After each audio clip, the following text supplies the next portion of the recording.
नमस्कार, मैं हूं प्रवीण गौतम। दोस्तों, वीडियो में उस खेल को एक्सपोज करेंगे जिसमें टीवी स्टूडियो के माध्यम से राहुल गांधी को मूर्ख साबित करने की कोशिश की जाती है। मनगढ़ंत किस्से सुनाए जाते हैं और फिर बीजेपी के प्रचार तंत्र द्वारा आगे बढ़ाए जाते हैं, यह दिखाने के लिए कि देखिए राहुल गांधी कितने बड़े पप्पू हैं। लेकिन हो क्या रहा है, पूरा खेल आपको समझाएंगे लॉजिक के साथ। इंडिया टीवी का एक वीडियो है जिसमें यह कहानी बताई जा रही है कि राहुल गांधी ने बिहार में हार को लेकर जो आत्ममंथन किया, जो मीटिंग की, उसमें राहुल गांधी कैसे मूर्ख साबित हो गए। मीटिंग के अंदर की कहानी के नाम पर कुछ भी परोस दिया जाता है और इंडिया टीवी का यह वीडियो बीजेपी अब राहुल गांधी का मजाक उड़ाते हुए इस्तेमाल कर रही है। तो बीजेपी ने जो लिखा वो भी सवाल उठाता है कि क्या देश के नेता विपक्ष का कोई मान सम्मान नहीं है। फिर बीजेपी वालों को बुरा लग जाता है कि देश के प्रधानमंत्री के बारे में राहुल गांधी तू तड़ाक करते हैं।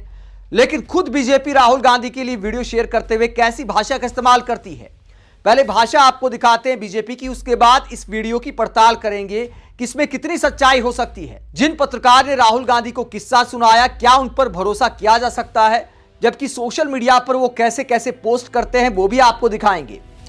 पहले बीजेपी ने यह वीडियो शेयर करते हुए क्या लिखा राहुल गांधी के लिए, क्या नेता बनेगा रे तू रागा। जो व्यक्ति ये तक नहीं जानता उसकी पार्टी के कितने विधायक जीते, उसे और क्या ही अपेक्षा की जा सकती है। तो बीजेपी राहुल गांधी के बारे में ऐसी भाषा का इस्तेमाल करती है कि क्या नेता बनेगा रे तू रागा। अब तू तड़ाक राहुल गांधी के लिए बीजेपी के सोशल मीडिया हैंडल पर लिखा जा रहा है, नेशनल बीजेपी के। और फिर उम्मीद करते हैं कि विपक्ष वाले पीएम मोदी का खूब मान सम्मान करें। कहा जाता है कि ताली दोनों हाथों से बजती है, तो क्या सत्ताधारी पार्टी को इस तरह की भाषा का इस्तेमाल करना चाहिए। अब बात करते हैं जो वीडियो शेयर किया उसकी सच्चाई के बारे में। यह पत्रकारों की चौपाल बिठा रखी है, साथ ही आरएसएस वाले भी एक आदमी हैं, ये संगीत रागी हैं, ये समीर चौगांवकर हैं, विजय त्रिवेदी हैं और इसके अलावा हर्षवर्धन त्रिपाठी। इन 5 में से 3 ऐसे चेहरे कम से कम जो हमेशा आपको बीजेपी का समर्थन करते नजर आएंगे, विपक्ष का मजाक उड़ाते नजर आएंगे। संगीत रागी का तो लाजमी है क्योंकि आरएसएस के हैं। इसके अलावा अगर आप बात करें समीर चौगांवकर और हर्षवर्धन त्रिपाठी, क्या आपने कभी इनको पीएम मोदी पर सवाल उठाते देखा है। चाहे टीवी डिबेट की बात हो, चाहे सोशल मीडिया पर लिखना हो, हमेशा विपक्षी नेताओं का मजाक उड़ाते नजर आएंगे और सरकार की वाहवाही करते नजर आएंगे। अब समीर चौगांवकर क्या किस्सा सुनाते हैं, अपने आप में बचकाना बात है। ये देखिए आप, ये समीर चौगांवकर हैं और एंकर सवाल करने की बजाय कि आपको जानकारी कहां से मिली, हंसते हैं, मजाक उड़ाते हैं। अब समीर चौगांवकर क्या किस्सा सुनाते हैं कि राहुल गांधी मीटिंग में पहुंचे, वहां पर सोफे पर कांग्रेस के जीते हुए 6 विधायक बैठे थे। राहुल गांधी ने कहा कि सभी जीते हुए विधायकों को बुला लो। इसके बाद कृष्णा अल्लारू ने कहा कि देखिए ये 6 ही जीते हैं, इससे ज्यादा नहीं है। इसके अलावा एक और दावा किया कि कृष्णा ने यह भी कहा कि पिछली बार की तुलना में, पिछली बार हमारे 4 विधायक थे, अब की बार 6 विधायक हैं, तो हमारा प्रदर्शन पहले से अच्छा है। और इस बात को लेकर कांग्रेस की मीटिंग में तालियां बजाई गई। यह दावा कर दिया समीर चौगांवकर ने। आप सोच कर देखिए कि हार से दुखी होकर कांग्रेस आत्ममंथन मीटिंग बुलाती है, तो क्या वहां पर इस तरह की बातें की जाएंगी। क्या राहुल गांधी इतने मूर्ख हैं जैसा कि यहां पर साबित करने की कोशिश की जा रही है। और दूसरा, किसने बताया समीर चौगांवकर को, क्या राहुल गांधी ने बताया कि भैया मैंने ऐसा बोला कि सारे जीते हुए विधायकों को बुला लो, मुझे पता नहीं था कि 6 ही जीते हैं। मतलब सोर्स क्या है। और कृष्णा अल्लारू इतने गंभीर व्यक्तित्व हैं, क्या वो इनको बताएंगे, या जो विधायक जीते हुए थे 6 विधायक उनमें से किसी ने बताया। कुछ भी मनगढ़ंत कहानियां परोस तो टीवी के पर्दे पर, ऐसा पहली बार नहीं हुआ है। बहुत सारे बीजेपी का गुणगान करने वाले ऐसे ऐसे टीवी शो में ऐसी कहानियां परोस जाते हैं जिनका कोई सिर पैर नहीं होता, जो सरासर झूठी मनोहर कहानियां होती हैं विपक्ष को बदनाम करने के लिए, विपक्ष को नीचा दिखाने के लिए। अब समीर चौगांवकर की इस बात को बीजेपी आगे बढ़ाकर राहुल गांधी को पप्पू साबित करने पर तुली है। लेकिन समीर चौगांवकर सोशल मीडिया पर क्या क्या लिखते हैं जिससे उनकी बातों पर भरोसा करना मुश्किल हो जाता है, क्योंकि हमेशा विपक्ष का मजाक उड़ाते नजर आएंगे।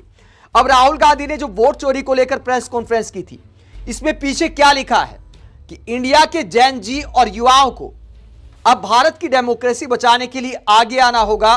और लास्ट में क्या लिखा है, लास्ट में लिखा है सत्य और अहिंसा के साथ, विद सत्य एंड अहिंसा।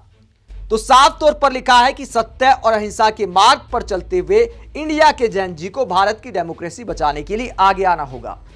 लेकिन समीर चौगांवकर मजाक उड़ाते हुए कहते हैं, कहना क्या चाहते हो भाई, क्या देश में नेपाल जैसी अराजकता चाहते हो? मतलब जिन समीर चौगांवकर को राहुल गांधी का सत्य और अहिंसा दिखाई नहीं देता, अराजकता फैलाने का सवाल उठाते हैं और कांग्रेस की मीटिंग पर इस तरह की कहानियां परोसते हैं। बहुत सारे पोस्ट इनका राहुल गांधी का मजाक उड़ाते हुए मिल जाएंगे।